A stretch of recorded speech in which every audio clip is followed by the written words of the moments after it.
Olá, Igreja de Cristo, graça e paz. Espero que vocês estejam bem.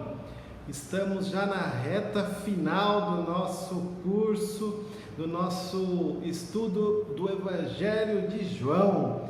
Nós já estamos no encontro 16/17, ou seja, no próximo encontro encerraremos o nosso estudo do Evangelho de João.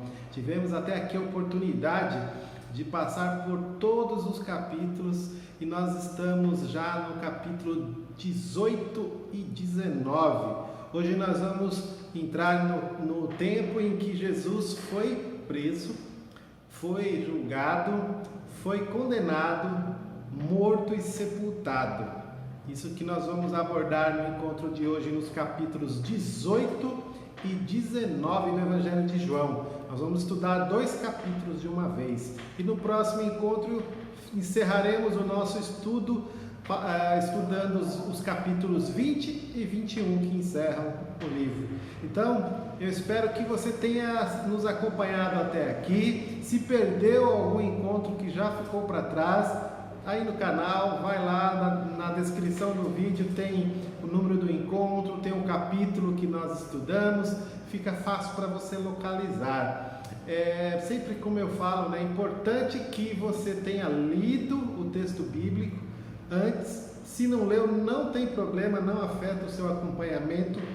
A questão aqui é que a gente não lê o texto bíblico inteiro, a gente faz comentários dos pedaços do capítulo, vão sendo separados, segmentados em seções, para dizer o que está ali englobado naquele trecho bíblico, qual é o entendimento daquele trecho bíblico.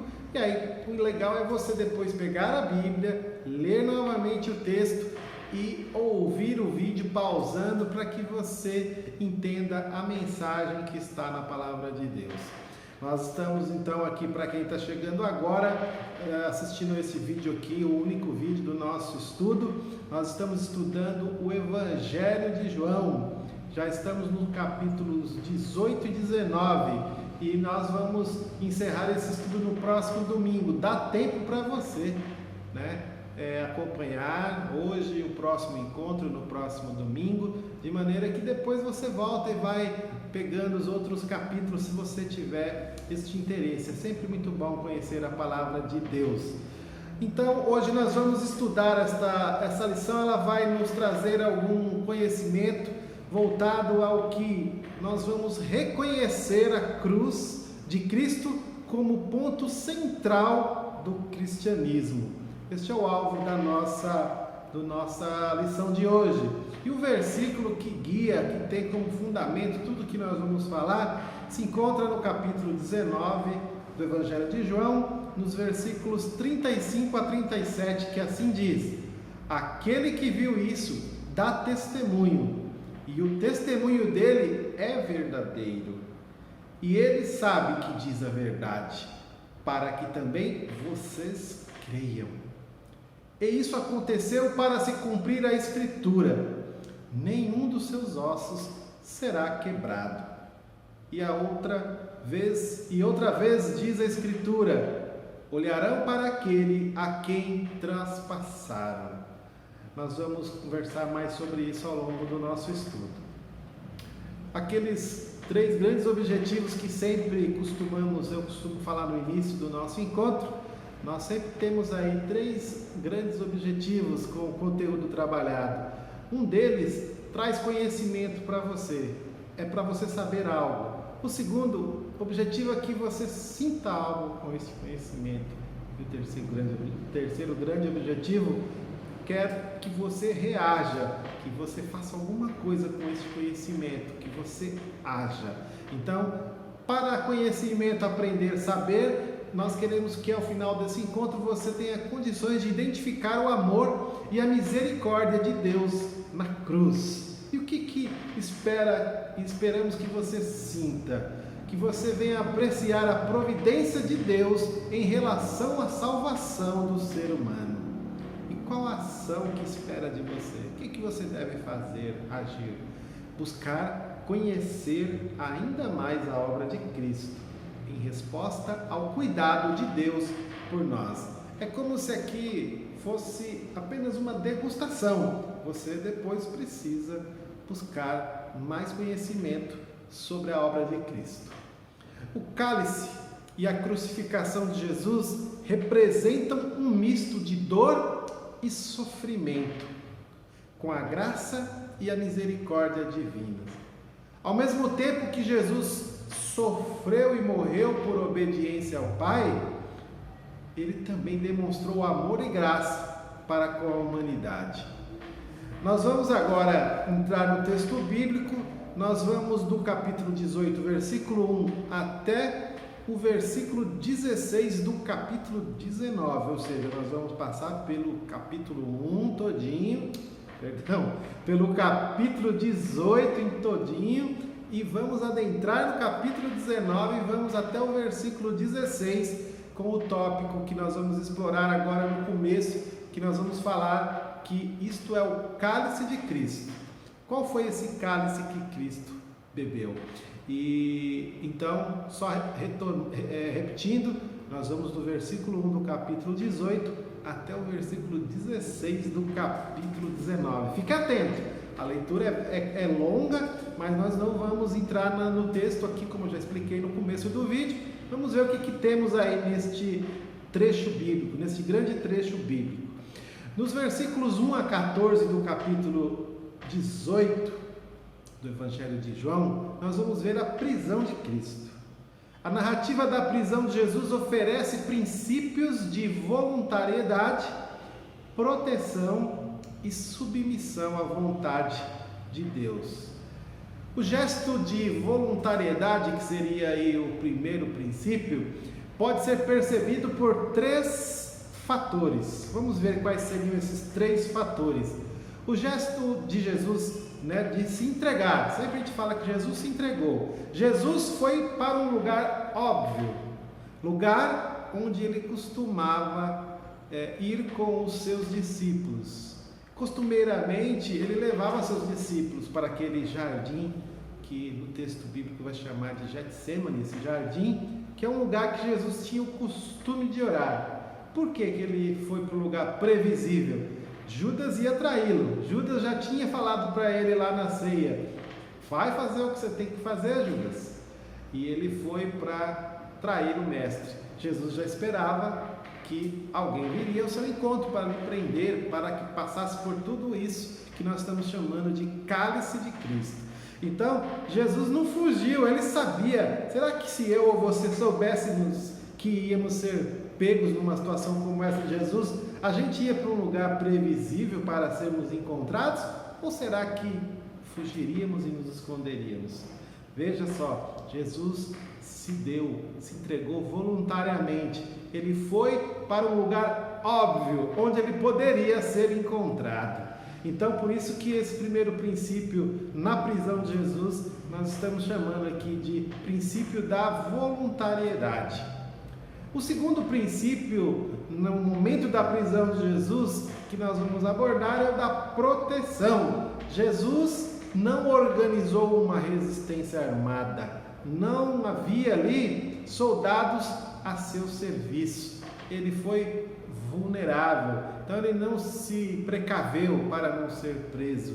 Ele estava ali de uma maneira voluntária, como já foi dito, mas também numa situação desprotegida e sem qualquer tipo de resistência armada para que ele não fosse preso.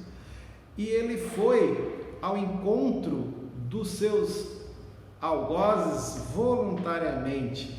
Então, essa parte da proteção, daqui a pouco eu vou falar um pouquinho mais em relação aos discípulos. O que aconteceu nesse momento da prisão, que também podemos dizer que ele teve um cuidado com os discípulos de proteção. Então, a questão da voluntariedade, nós vamos ver nos versículos 1 e 2 do capítulo 18, dele não apresentar resistência para a prisão no versículo 3, e ele indo voluntariamente também ao encontro dos seus algozes no versos 4 a 7 do capítulo 18. Esses 3 princípios que a gente percebe na prisão de Jesus. Vamos falar um pouquinho agora sobre a proteção, essa proteção que ele teve com seus discípulos. Ele promoveu uma proteção aos discípulos quando ele, no momento em que estava sendo preso, ele pediu que deixassem os discípulos ir embora, sem que eles sofressem algo naquele momento. Jesus deu um livramento para os discípulos. Nós vamos ver isso nos versos 8 e 9. E aqui nós vamos ver o terceiro princípio, da submissão, que já foi dito. Jesus foi submisso à sua missão. Versículo 11. Antes, Pedro tirou ali, desembanhou com sua espada e feriu um soldado chamado Malco. Ele corta a orelha deste soldado. Versículo 10 do capítulo 18. Mesmo assim, Pedro, investindo contra um desses soldados que vieram prender Jesus, Jesus declarou paz a estes seus perseguidores ao curar este soldado chamado Malco. Quando ele ora e o soldado ali vê a sua orelha sendo reimplantada, não sei qual é o termo que a gente poderia falar aqui, a orelha voltou para o lugar como se nada tivesse acontecido, parecendo aqueles filmes futuristas, que a pessoa se desintegra e volta de novo. A orelha do homem voltou para o lugar. A única alternativa para Cristo era passar pelo cálice, que é a expressão de sofrimento e dor. Assim, Jesus foi preso e iniciou a chamada Via Dolorosa. O primeiro ato foi: prenderam Jesus e o amarraram. A primeira coisa que fizeram quando o prenderam, amarraram Jesus. Está no versículo 12 do capítulo 18. Depois Jesus foi levado até Anás, que era o sogro de Caifás. Está nos versos 13 e 14. A gente vai falar mais detalhadamente sobre esse momento mais à frente. Ainda nesse grande tema do cálice de Cristo, que cálice era esse que ele estava bebendo, que ele falava aos discípulos que eles não poderiam tomar? Aí nós vamos ver no desenrolar desse tempo que Jesus agora está sendo conduzido para a casa de Anás, Pedro, aquele que se mostrou tão corajoso lá no momento da ceia e no momento da prisão, ele vai negar Jesus. Um momento muito triste na história do apóstolo Pedro. Nós vemos isso nos versos 15 a 17 do capítulo 18. Já observamos que o número de discípulos vai diminuindo à medida que a cruz vai se aproximando. Quanto mais perto da cruz Jesus se aproxima, menos discípulos vão seguindo com ele. Dos milhares, estima-se aí que 10.000, só naquele milagre da multiplicação de pães, daquela multidão, sobraram 12 no discurso do cenáculo. No meio do discurso desse cenáculo, um deles, Judas Iscariotes, abandonou Cristo, então já caiu para 11. Nós vemos isso lá no capítulo 13, versículo 18 e seguintes do próprio Evangelho de João.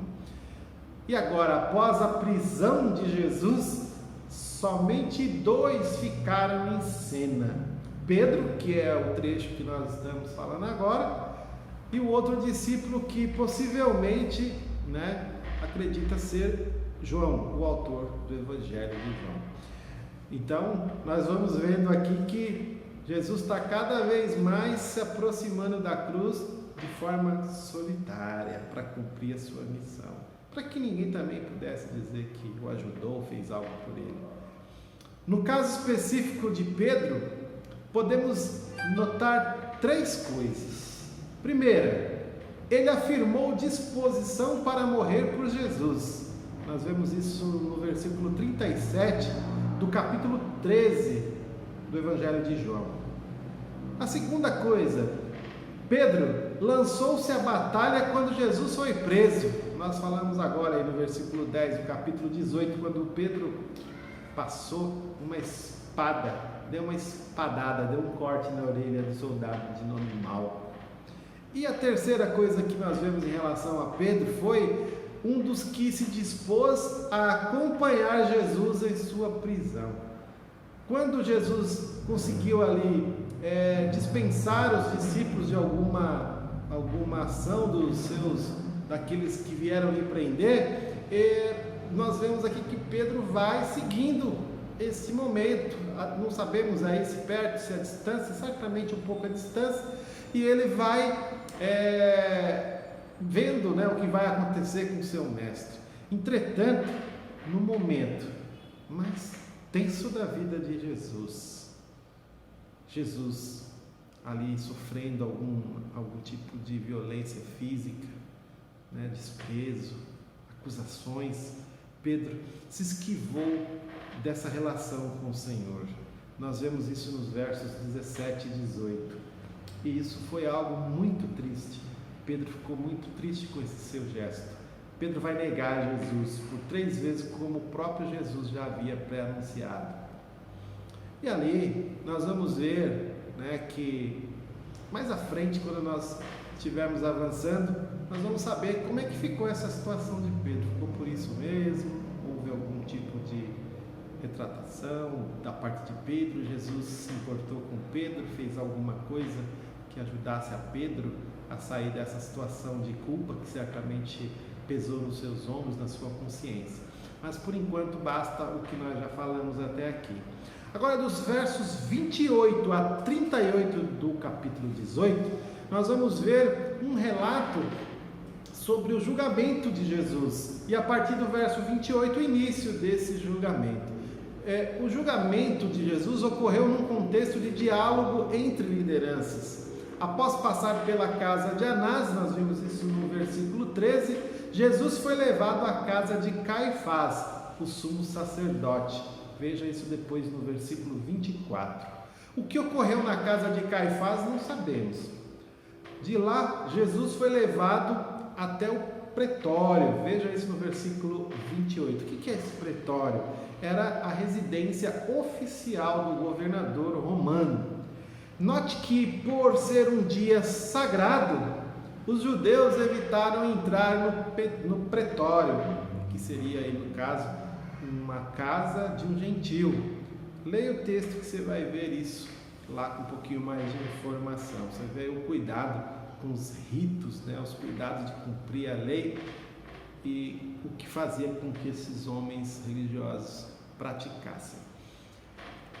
Neste cenário de julgamento, podemos destacar 3 coisas. Primeiro, é evidente, nós percebemos a nitidez da inocência de Cristo. Você confira isso depois entre os versos 29 e 32 do capítulo 18. A narrativa deixa claro que ninguém podia provar qualquer acusação contra Jesus. Ele era totalmente inocente.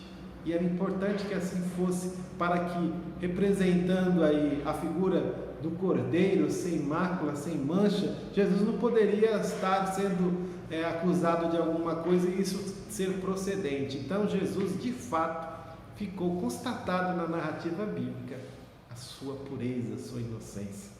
Eu te aconselho depois dar uma olhada nos textos bíblicos que se encontram em 2 aos Coríntios, capítulo 5, versículos 18 a 21, e também no livro de Hebreus, capítulo 4, versos 15 e 16, os 2 do Novo Testamento. Bom, outra coisa que é importante a gente destacar nesse julgamento de Jesus Cristo, a sua identificação com o reino celestial, a identificação do reino de Cristo. Versos 33 a 37. Cristo não estava estabelecendo um reino físico e temporal, mas um reino espiritual e eterno. Leia os versículos 33 a 37 depois. E ficou também evidenciado, demonstrado aqui, a incógnita da mente humana, manifestada ali por Pilatos, no versículo 38. A grande pergunta da humanidade foi feita ali: o que é a verdade?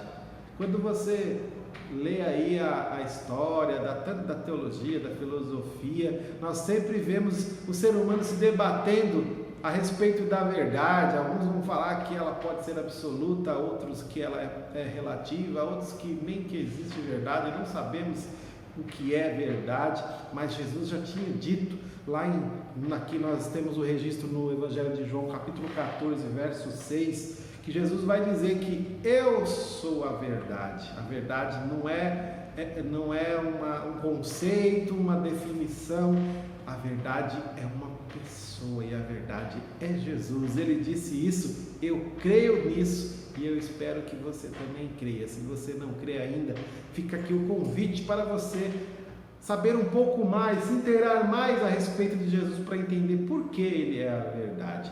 E Pilatos ali vai falar isso para ele, o que é a verdade, quando Jesus falou que veio testemunhar a respeito da verdade.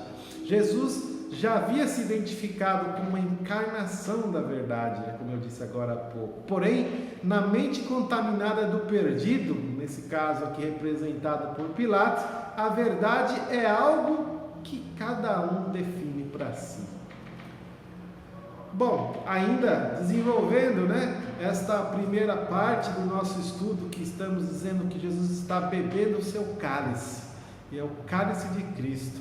Nós estamos passando pelo capítulo 18, já estamos bem adiantados no capítulo 18, já vamos adentrar no 19 já. E agora nós vamos ver aqui entre os versos 39 do capítulo 18 e vamos invadir o capítulo 19 e vamos até o versículo 16. O que temos nos versos 39 e 40 do capítulo 18 do Evangelho de João é uma das cenas mais lamentáveis da história da humanidade.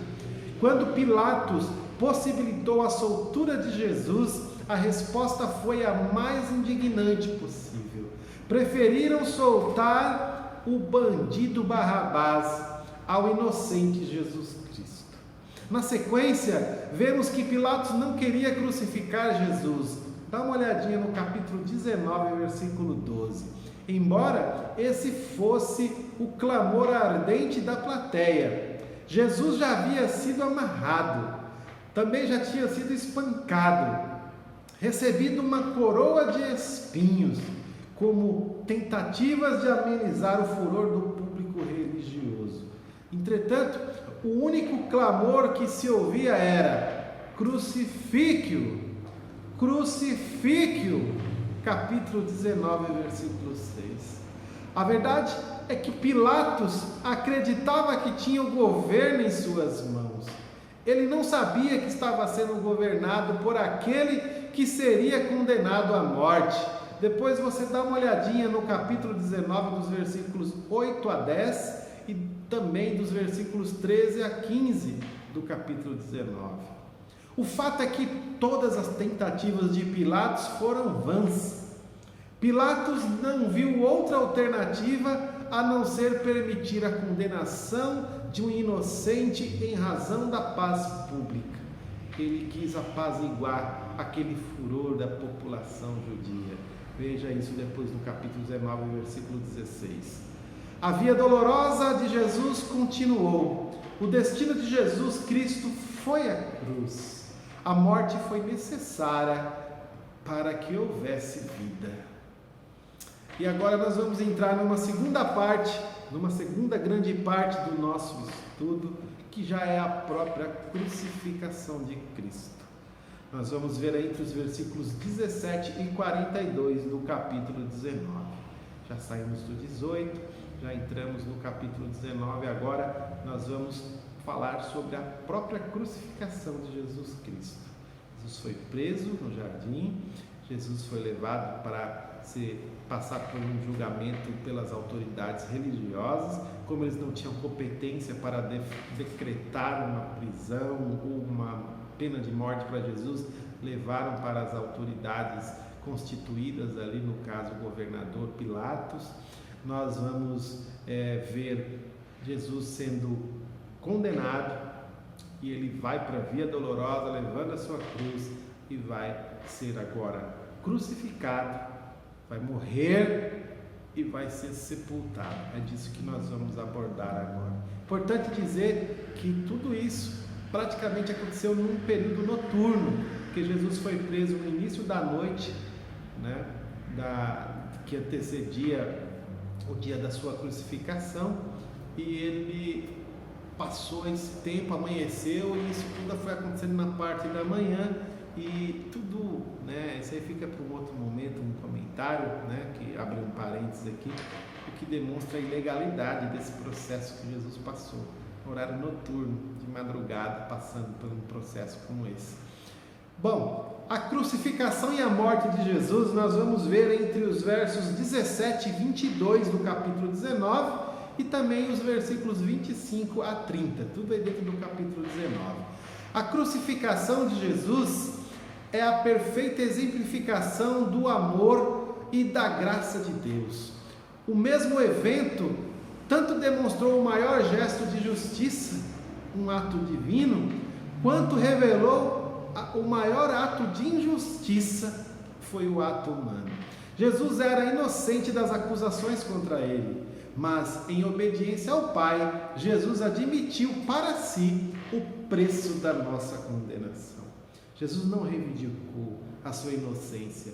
Ele, na verdade, provou ser inocente para cumprir a missão que somente ele, inocente, puro, poderia representar-nos naquela cruz.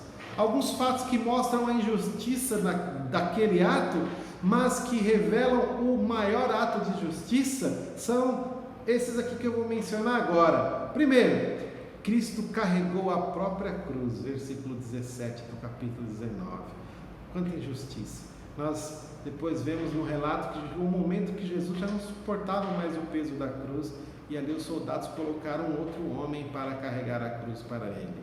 E Jesus, é importante destacar que Jesus, neste momento que estava carregando a sua cruz, Jesus, ele estava destruído fisicamente. Fica aí para uma pesquisa para quem tiver mais interesse. O processo de tortura, de flagelo que era imposto a alguém que ia ser preso era algo absurdo. Só de pensar a gente sofre, até choro às vezes quando eu leio a respeito disso. É uma coisa assim insuportável. Jesus ainda depois de tudo isso carregando a sua própria cruz. Ele foi crucificado como um criminoso, né? Uma segunda demonstração da injustiça que Jesus passou. Na cruz de Cristo aqui, ele estava entre dois ladrões condenados pelos seus crimes.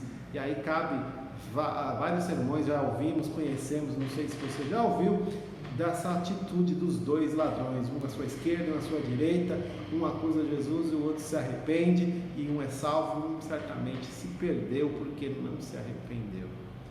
Jesus até no seu último momento fez uma obra salvífica ali, maravilhosa com aquele bandido que estava, né? Jesus não falou nada, ele se arrependeu. Lembra-te de mim quando entrar no teu reino, o ladrão falou, e Jesus disse, eu te digo que ainda hoje mesmo você estará comigo no paraíso. Não falou, olha, você precisa fazer isso, aquilo outro, você foi isso, foi aquilo outro, nada. A graça alcançou aquele ladrão na cruz, nos seus últimos suspiros.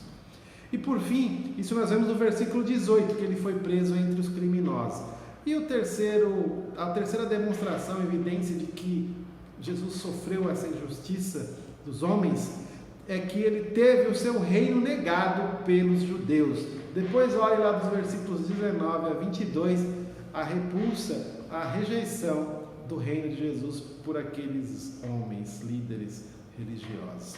Se não bastasse, no momento mais sofrível para Cristo, ele ainda se lembrou de sua mãe. Dá uma olhadinha no versículo 25 a 27, mesmo no momento de sofrimento terrível, Jesus lembrou da sua mãe. Em função da sua primogenitura e viuvez de sua mãe, Jesus se tornou o provedor da família, até ali aquele momento, né, antes dele começar o seu ministério, certamente ele que provia, e mesmo depois, durante o seu ministério, ele se preocupava com a sua mãe, porque até seu último momento de vida ele teve esse zelo por sua mãe. Estima-se aí que Maria provavelmente já tinha passado dos 50 anos de idade no momento da morte de Jesus. E com a morte dele, a responsabilidade deveria ser passada para os filhos mais novos. Porém, os irmãos de Jesus ainda não haviam crido na mensagem da cruz até o momento da sua morte. Depois você dá uma olhadinha no capítulo 7 do Evangelho de João, versículos 3 a 5. Os irmãos de Jesus duvidaram de quem ele era também. Graças a Deus, depois muitos deles, se não todos, creram em Jesus. Então Jesus comissionou João, seu discípulo amado, para cuidar de Maria após a sua morte. E aqui Jesus demonstra o perfeito modelo de amor à família. Então, o momento maior da trama chegou. Nós estamos falando da crucificação de Jesus. Agora, entre os versos 17 e 42 do capítulo 19, e aí é o último trecho que nós vamos conversar. A morte de Jesus chegou. Nós vemos no momento que Jesus chega ao fim da sua existência humana. Versículos 28 a 30. Dá uma olhadinha no capítulo 19. Nenhuma morte foi tão preciosa e tão dolorosa quanto esta de Jesus. Nenhuma morte foi tão eficaz e tão abrangente quanto a de Jesus. Nenhuma morte demonstrou tanto amor e valor quanto a morte de Jesus. Graças a Deus por esta morte ter ocorrido, pois sem ela estaríamos todos condenados pela eternidade. Com ela é possível gozar do retorno a Deus. Por mais que a gente sinta tristeza e dor pela morte do nosso Senhor Jesus Cristo, ao mesmo tempo nós temos que nos alegrar e glorificar a Deus por esta morte, porque foi ela que nos levou de volta a Deus, foi ela que nos abriu a porta de acesso a Deus Pai, que vai reconciliar o homem com Deus. E muitos zombam, como se Jesus tivesse sido derrotado, fracassou no seu ministério, ele foi bancar uma de herói e no final ele foi vencido. Nada disso. Jesus veio para esse momento. Era para isso que ele existiu. Porque a maior demonstração que nós vamos ver não vai ser no próximo encontro nosso, porque Jesus não ficou morto, Jesus ressuscitou. Então ele morreu para mostrar que ele era Deus e que ele voltaria à vida, e ele ressurgiria para assim demonstrar que ele era vencedor. Ele venceria a morte e nos daria vida desta mesma maneira. Glórias a Deus pela vida de Jesus, pelo seu Filho. Oh, Jesus maravilhoso, como nós te amamos, como eu te amo. E esta morte de Jesus tem alguns significados práticos. O objetivo da encarnação foi alcançado, que era a glória de Deus. A perfeita expiação foi realizada. O fim da condenação daqueles que creem em Jesus, o cumprimento das exigências da lei, a destruição do poder de Satanás sobre o crente. Glórias a Deus, Jesus destruiu o poder de Satanás sobre aqueles que o recebem, e nós vamos poder ver todos esses significados expressos ali na morte de Jesus na cruz. E nós vamos ver também as provas das profecias a respeito de Jesus, e aí nós vamos ver entre os versos 23 e 24 e os versos 28 a 37 do capítulo 19 do Evangelho de João. Observemos agora nesse quadro da cruz de Jesus e vejamos como que a profecia foi perfeitamente cumprida. E aí eu vou pedir para você, eu vou fazer as citações aqui, mas não deixe depois de ler esses textos bíblicos. É muito importante nós vemos o que já tinha sido predito na palavra de Deus muito tempo antes que aconteceria com Jesus, e nós vimos isso acontecendo nesse quadro da sua crucificação. Nós vemos aqui nos versos 17 a 27 do capítulo 19 do Evangelho de João, a sua morte na crucificação. E aí você pode conferir a profecia sobre esse momento no capítulo 53 do livro de Isaías, do profeta Isaías. Leia esse capítulo inteiro depois, que você vai ver esse quadro da morte, da crucificação de Jesus. E também no versículo 23 e 24 do capítulo 19, narra que as vestes de Jesus foram divididas entre ali os soldados. Depois você confere o Salmo 22, versículo 18, que vai falar sobre este momento também. E Jesus teve um momento que ele sentiu sede e ele pede água. Nós vemos isso no versículo 28 e no versículo 29 do capítulo 19. E nós vamos ver uma narrativa deste momento no Salmo 69, versículo 21. Não deixe de conferir depois. Também nós vemos que os ossos de Jesus não foram quebrados. Está narrado aí no versículo 32 e 33 e no versículo 36 do capítulo 19.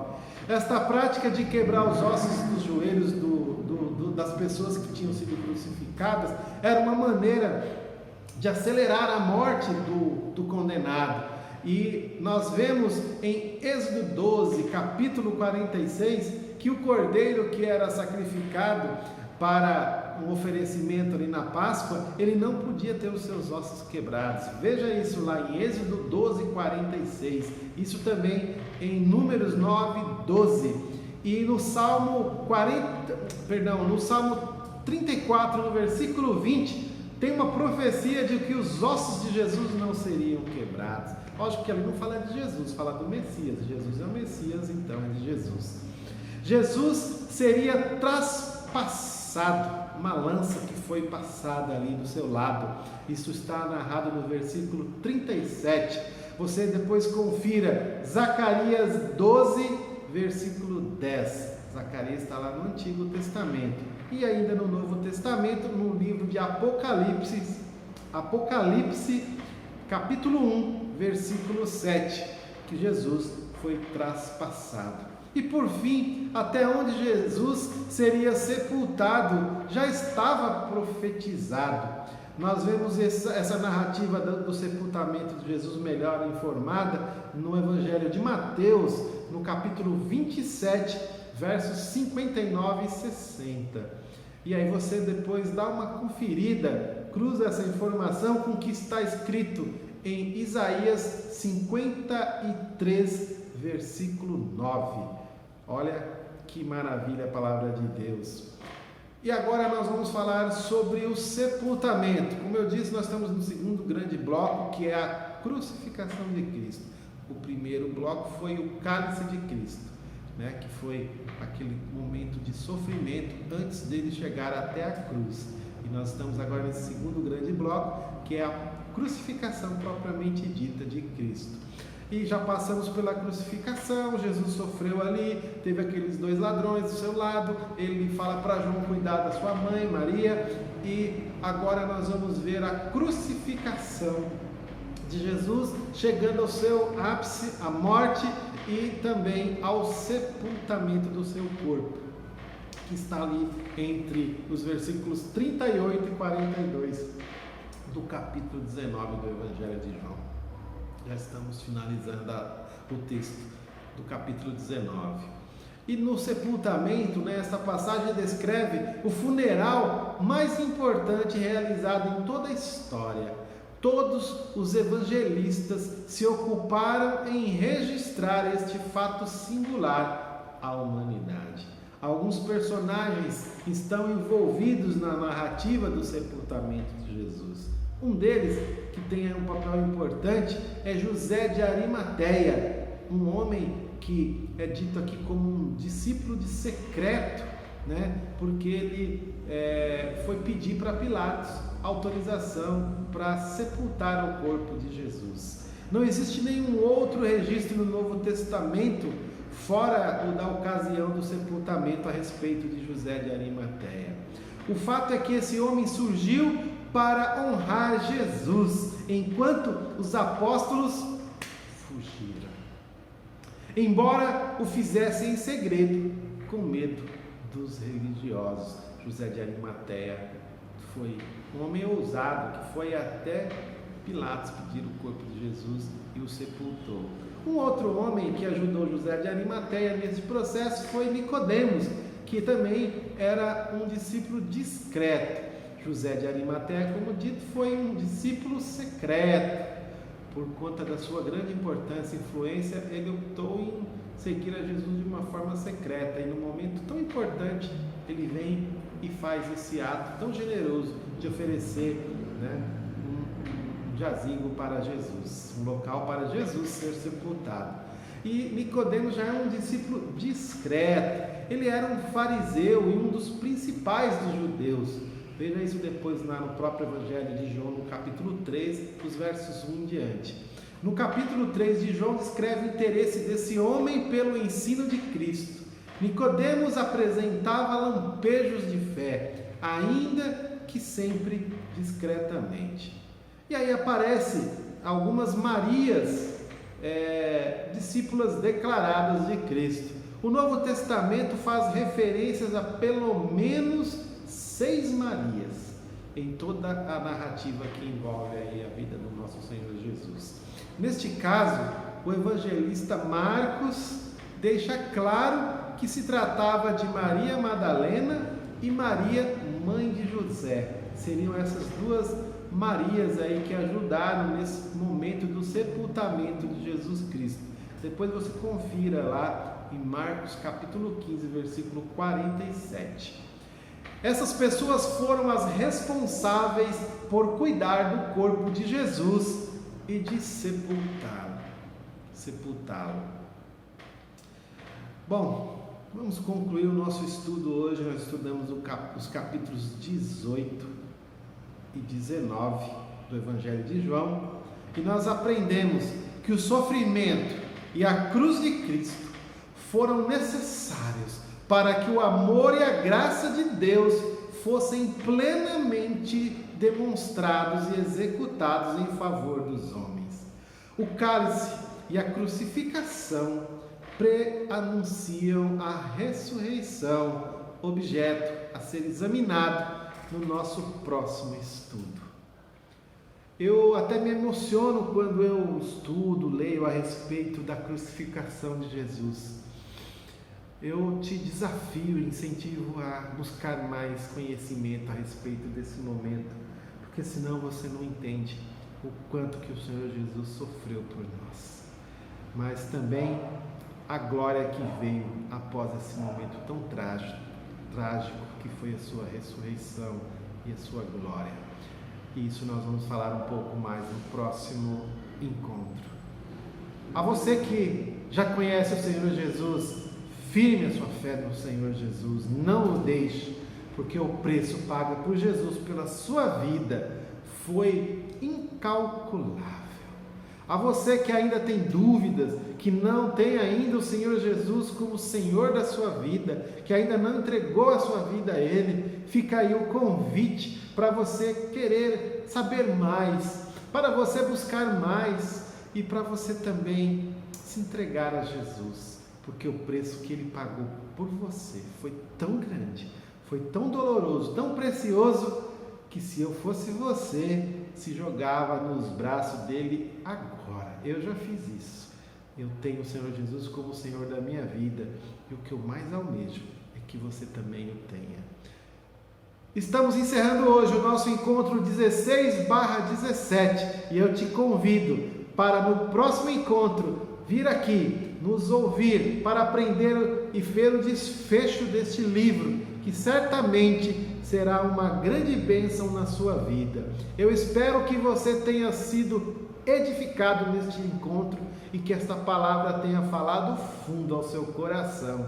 Eu desejo a você um dia abençoado e fique na paz.